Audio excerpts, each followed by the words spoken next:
안녕하세요. 얼버린 여행사에서 제공하는 여행 뉴스 시간입니다. 여행과 관련된 한 주간의 소식들을 모아 여행을 기다리시는 모든 분들께 전해드리고 있습니다. 요즘 한국행 에어캐나다를 구입하시면 마일리지를 2.5배 받으시는데요. 보통 제일 저렴한 항공권을 사시면 100% 마일리지를 받지 못하죠. 온라인으로 구매하셔도 50%밖에 못 받으시는데요. 저희 얼버린 여행사에서 한국행 티켓을 구입하셨다면 100% 마일리지 적립을 받게 되시고요. 패밀리 풀에 가입하시면 2.5배를 보너스로 받게 되십니다. 이 말은 2인 이상이 한국행 가족 왕복 티켓을 구입하시게 된다면 최소 편도 서울행에 하나는 포인트가 적립되게 되는 거니까 마일리지가 없으신 분들은 바로 마일리지 번호를 만드시기 바랍니다. 한국행을 예약한 패밀리 회원수가 많을수록 적립 포인트가 많아지는데요. 지인이나 가족을 신규 패밀리 풀에 최대 7명까지 합산하시면 보다 빠르고 효율적으로 포인트 적립이 가능합니다. 이 프로모션은 8월 23일까지 진행되고 있고요. 에어캐나다 항공권을 구매하신 분들에게 적용되며 2023년 3월 23일까지 여행을 마치셔야 합니다. 아직도 카톡이 저희 얼버린 여행사가 없어서 이런 세일 정보를 못 받아보신다면 바로 카톡 아이디 올투어로 친구 추가하시고 세일 정보도 함께 받아보시기 바랍니다. 독일에서 한국행 비행기를 탔던 자폐 장애인이 기내에서 돌아다닌다는 이유로 탑승을 거부당했다고 합니다. 대한항공은 자폐 장애인이 통제가 불가능해서 불가피한 조치였다고 하고 가족들은 자폐에 대한 이해가 부족한 지나친 조치였다고 항의하고 있습니다. 독일 현지 시각 26일 저녁 프랑크푸르트 공항에서 40대 여성 윤모 씨는 두 자녀와 인천행 비행기에 올랐습니다. 그런데 출발 직전 탑승 거부를 당해 윤 씨는 자폐 스펙트럼을 가진 20대 초반 아들과 함께 비행기에서 내려야 했습니다.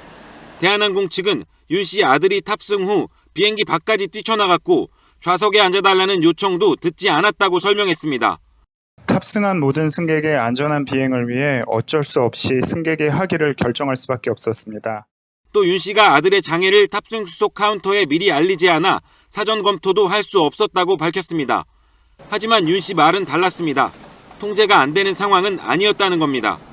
근데 제가 이리 와라고 했을 때 돌아왔고 그 아이를 다시 착석을 시켰을 때 비행기에 들어가서 착석을 했고 기내에서 아들이 돌아다닐 때도 윤 씨가 말로 제자리로 돌아가게 했다고 합니다. 정말 통제가 안 됐다면 100kg 넘는 아들을 왜소한 윤 씨가 어떻게 안쳤겠냐고도 했습니다. 특히 탑승 수속대의 장애 사실을 알리지 않았다는 대한항공의 말은 100% 거짓말이라는 게 윤 씨 입장입니다. 본인이 해야 되는 것들이 있어요.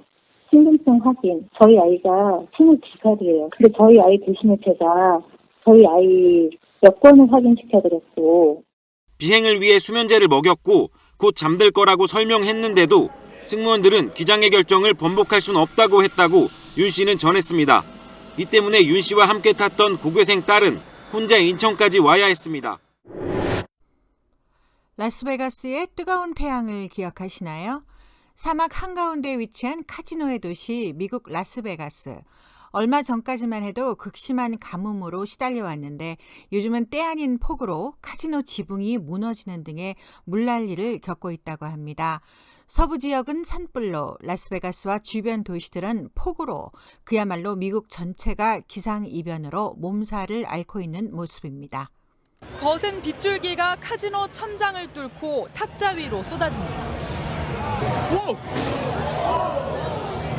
엄청난 빗물이 건물 위에 고이면서 무게를 견디지 못해 천장이 무너지면서 물폭탄이 떨어졌습니다. 카지노 한편의 대형 전광판에서는 빗물이 분수처럼 콸콸 뿜어져 나옵니다. 물에 잠긴 도로에서 차 안에 갇힌 승객은 구조대원의 도움을 받고 겨우 탈출했습니다. 며칠 전까지도 기록적인 가뭄 피해에 시달리던 라스베이거스와 주변 지역이 이번엔 갑자기 물바다로 변한 겁니다. 미국 전역에서는 최근 들어 기상이변이 잇따르고 있습니다. 서부 지역을 중심으로 이례적인 가뭄이 이어졌고 이에 지난 22일 발생한 요세미티의 초대형 산불은 유례 없이 빠른 속도로 번져나갔습니다. 반면 켄터키와 미주리, 애리조나를 비롯해 라스베이거스에는 대형 홍수가 발생하는 등 미국 전역이 기후 변화의 영향을 체감하고 있습니다. 알프스 산맥과 접한 스위스 남부 발레주의 이색 숙박시설이 문을 열었습니다. 고급 호텔에만 있다는 개인 집사 서비스가 제공되고 조식을 포함한 하루 숙박비는 우리 돈으로 44만 원이나 되지만 보다시피 이 호텔에는 벽도 천장도 없을 뿐더러 위치는 24시간 차가 쌩쌩 지나는 도로변 주유소 옆입니다. 기이한 이 호텔의 정체는 스위스 출신의 쌍둥이 설치 미술가가 만든 예술 작품으로 제목은 영성호텔인데요. 이들 형제는 이곳은 잠을 자는 것이 목적이 아니라 일상과 다른 공간에서 기후변화와 전쟁 등 세상의 문제를 고민해보는 시간을 갖고 이후 행동의 변화를 촉구하기 위해 이 호텔을 만들었다고 전했습니다. 영성호텔은 다음 달부터 9월까지 실제로 운영되고요. 도로변 외에도 알프스 언덕 등 4곳에 추가로 설치될 예정입니다.